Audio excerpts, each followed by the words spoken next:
Nobita एक बहुत अच्छा एग्जाम्पल है बच्चों के लिए और हर उस व्यक्ति के लिए जो कि बिगनर है। नोबिता की स्टोरी हमें बताती है कि किस तरह एक नो टैलेंटेड वाला डिप्रेस्ड वीक आलसी बच्चा भी लाइफ में सब कुछ अचीव कर सकता है और एक्चुअल सक्सेस पा सकता है। आप लोगों ने नोबिता का लास्ट एपिसोड तो देखा होगा, पर क्या आपने कभी ये सोचा है कि वो क्या एक चीज थी जिसने एक इडियट से नोबिता को एक इंटेलिजेंट नोबिता बना दिया। And one of my favourite show Doraemon. और मैं अकेला नहीं जिसको डोरेमोन पसंद था, लगभग हर एक बच्चे को डोरेमोन पसंद था और है, क्योंकि डोरेमोन सिर्फ एक कार्टून नहीं बल्कि इमोशंस था सबका। डोरेमोन शो एक सक्सेसफुल शो है और मैंने उसके बहुत सारे एपिसोड्स देखे हैं और मुझे वो सारे एपिसोड्स पसंद भी हैं। लेकिन डोरेमोन का लास्ट एपिसोड सारे एपिसोड के मुकाबले सबसे प्यारा एपिसोड था। डोरेमोन का last episode story turning episode था, क्योंकि यही वो एपिसोड है जो हमको बताता है कि क्यों और कैसे नोबिता जैसा आलसी वीक बच्चा भी एक इंटेलिजेंट और ग्रेट इंजीनियर बन गया। सो पहले डोरेमोन का लास्ट एपिसोड के बारे में बात कर लेते हैं एंड देन उस रीजन के बारे में बात करेंगे जिसने एक नॉर्मल नोबिता को एक इंटेलिजेंट नोबिता बना दिया।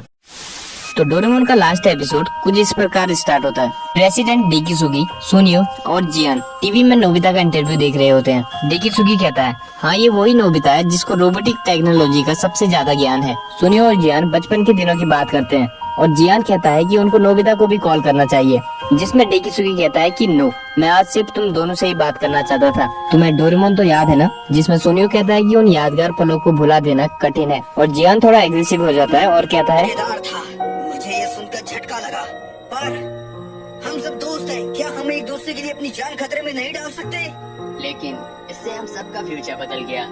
और डेकिसुगी कहता है कि डोरेमोन सडनली गायब हो गया था और उसके बाद से ही नोबिता बिल्कुल बदल गया। इसको हम समय का खेल कह सकते हैं। इसके बाद 35 साल पहले का वो सीन दिखाते हैं जिसमें नोबिता रोते रोते गुस्से में डोरेमोन के पास जाता है और कहता है, डोरेमोन मुझे वो दो जो मैंने उस टाइम यूज किया था, मुझे वो अभी के अभी दो, मुझे वो चाहिए। इतना कहते ही डोरेमोन के हाथ से बुक गिर जाती है और नोबिता डोरेमोन से पूछता है, डोरेमोन तुम ठीक तो हो ना? अरे तुम कुछ बोल क्यों नहीं रहे, कुछ तो बोलो। डोरेमोन मेरे साथ मजाक करना बंद करो। और इसके बाद डोरेमोन फर्श पे गिर जाता है।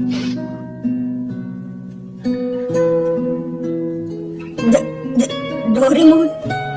नोबिता डोरामी को कांटेक्ट करता है और उसको डोरेमोन के बारे में बताता है और डोरामी बताती है कि डोरेमोन की बैटरी खत्म हो गई है। तो नोबिता इसको सुन के थोड़ा रिलैक्स हो जाता है और कहता है, फिर ठीक है, चलो जल्दी से इसकी बैटरी बदल दो। डोरामी बताती है कि ये इतना आसान काम नहीं है। कैट रोबोट्स की बैटरी उनके कानों में होती है और डोरेमोन ने अपने कान पहले ही खो दिए हैं और इस हार में अगर हम डोरेमोन की बैटरी चेंज करेंगे तो डोरेमोन अपनी सारी याददाश्त खो देगा। एक तरह से कहें तो रीसेट हो जाएगा। वो अपनी याददाश्त पूरी तरह से खो डालेंगे। एक्चुअली पहले डोरेमोन के भी कान थे जो कि चूहों ने काट दिए थे और इसी वजह से डोरेमोन चूहों से डरता है। और जब चूहों ने डोरेमोन के कान काट दिए थे तो डोरेमोन बहुत ज्यादा डिमोटिवेट और सैड हो गया था। फिर डोरेमोन ने मोटिवेट होने के लिए एक लिक्विड पिया, जिससे वो मोटिवेट होने के बदले और ज्यादा डिमोटिवेट हो गया और रोने लगा और इतना रोया कि उसका कलर ही निकल गया और वो येलो से ब्लू में बदल गया। सो देन नोबिता कहता है कि ये बकवास है, सिर्फ बैटरी बदलने से याददाश्त कैसे जा सकती है, बहुत हुआ, मैं टाइम मशीन से फ्यूचर में जा रहा हूँ। नोबिता, रुको। नोबिता, क्या तुम ठीक हो? नोबिता पूछता है, ये टाइम मशीन कहाँ गई? देन डोरामी बताती है कि डोरेमोन की बैटरी खत्म होने की वजह से तुम टाइम मशीन यूज नहीं कर सकते और ना ही मैं वहाँ आ सकती हूँ, क्योंकि ये टाइम पेट्रोल के रूल्स हैं और टाइम पेट्रोल ने भी ये चीज पहली बार देखी है। साथ ही डोरेमोन की बैटरी लो होने की वजह से तुम डोरेमोन की पॉकेट भी यूज नहीं कर सकते और कुछ ही टाइम में हम दोनों भी डिस्कनेक्ट हो जाएंगे। तो नोबिता गुस्से में कहता है, इसके क्रिएटर को बुलाओ। तब डोरामी बताती है कि क्रिएटर्स की आइडेंटिटी रोबोट से छुपाई जाती है और अब हमारे पास सिर्फ दो ऑप्शन है। फर्स्ट, अगर टाइम पेट्रोल परमिशन दे तो मैं वहाँ के डोरेमोन की बैटरी चेंज करूँ, जिससे डोरेमोन की मेमोरी तो चले जाएंगी लेकिन तुम्हें एक नया डोरेमोन मिल जाएगा। एंड सेकंड, या फिर तुम फ्यूचर की आने वाली टेक्नोलॉजी का वेट करो, इंतजार करना पड़ेगा जिससे हमें हमारे पुराने डोरेमोन वापस मिल जाएगा।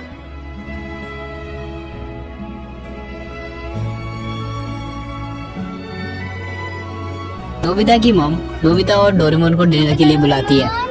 डिनर तैयार है।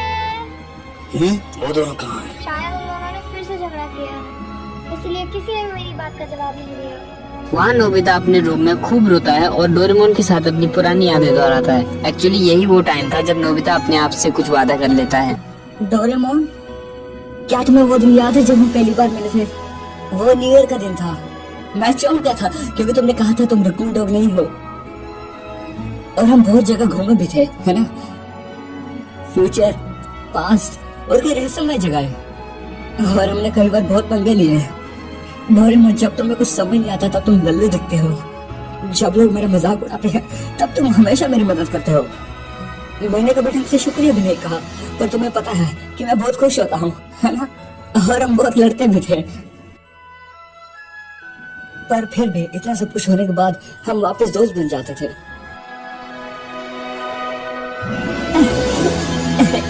कुछ तो बोलो डोरेमोन। डोरेमोन,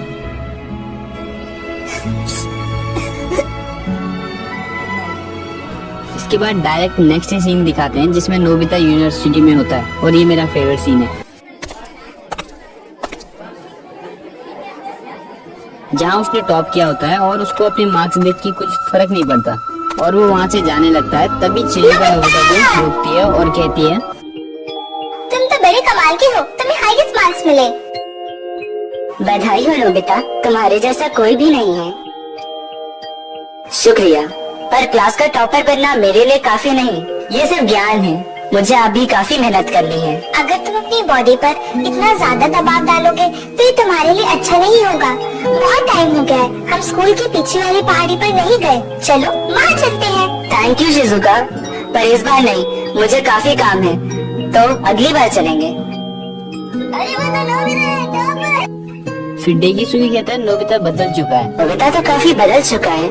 जिसे सुन के शिजुका को गुस्सा आ जाता है और शिजुका कहती है, नहीं, वो नहीं बदला है। नोबिता अब बिल्कुल भी आलसी, कामचोर और जिंदगी में सबको जल्दी जल्दी करने वाला इंसान नहीं रहा है। वो एक बहुत ही बहादुर इंसान है, तुम्हें पता है। डोरेमोन के जाने के बाद वो अपने ऊपर कुछ ज्यादा ही प्रेशर डालता है, बिना किसी को कुछ बताए। मैं समझती हूँ तुम्हें नोबिता। नोबिता, शिजुका, मैं कुछ भी कर उसे पिकनिक पे बुलाऊंगी ही। नोबिता। इसके बाद सीन चेंज होता है और 35 साल बाद का सीन दिखाते हैं जिसमें जियान, सुनियो और डेकिसुगी बात कर रहे होते बहुत हैं। कुछ खराब हुआ जिसने भूतकाल को बदल डाला। सही कहा तुमने, अभी तक हमारे दौर में ज्यादा प्रगति नहीं हुई है। डोरेमोन एक रोबोट था जो भविष्य से आया था। असल में हमारी प्रगति बहुत धीमी रफ्तार से चल रही है। सही कहा, जब हम छोटे बच्चे थे तो हम फ्यूचर को कैसे सोचा करते थे कि जब हम बड़े होंगे तो फ्यूचर की यात्रा कर आएंगे। सही कहा, सब कुछ एक झटके में मेड रोबोट के द्वारा खाना तैयार हो जाना। सही कहा, मैं भी ऐसा ही सोचता था, पर अफसोस की बात है कि भविष्य में ऐसा कुछ भी नहीं हुआ और ना ही हम उतने मजे कर पाए जितना हम डोरेमोन के रहते अपनी छुट्टियों में करा करते थे। आज की रात एक बहुत बड़ी इन्वेंशन ने जन्म लिया है जो हमारी प्रगति में बदलाव लाएगी, और वो सब एक इंजीनियर के बदौलत हो पाया है, क्योंकि भूतकाल ने हमारे भविष्य को बदल दिया। नई प्रगति का जन्म और उसका विकास अब बंद हो चुका है। क्या तुम हमसे उस बारे में बात कर रहे हो? तुम उस इंजीनियर के बारे में बात कर रहे हो ना? सिर्फ एक ही, अपने बचपन से ही वो कमाल का था और अब मैं समझ चुका हूँ कि वो बिल्कुल नहीं बदला। मैं जानता हूँ ये एक विरोधाभास है, पर असल में 35 साल से जिस चीज का सिर्फ एक सपना था वो आज उसकी वजह से सच होगा। देन फाइनल सीन आता है जिसमें नोबिता शिजुका को अपनी लैब में बुलाता है। शिजुका, इधर आओ। तुमने कहा था ना कि ये जगह बहुत ही खतरनाक है और मुझे इसके अंदर नहीं आना चाहिए। एंड जब शिजुका अंदर जाती है तो वो इमोशनल हो जाती है डोरेमोन को देख के। दरअसल शिजुका को भी पता नहीं था कि नोबिता डोरेमोन के ऊपर काम कर रहा है।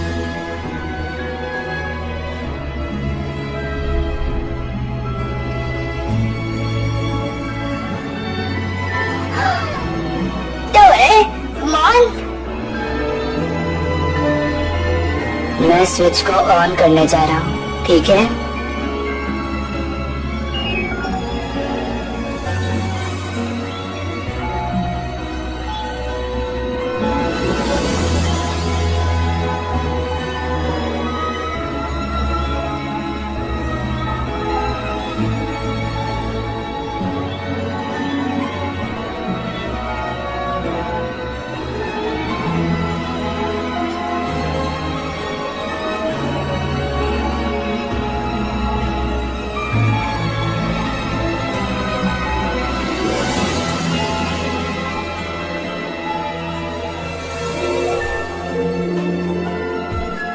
बेटा, क्या तुमने अपना होमवर्क कर लिया?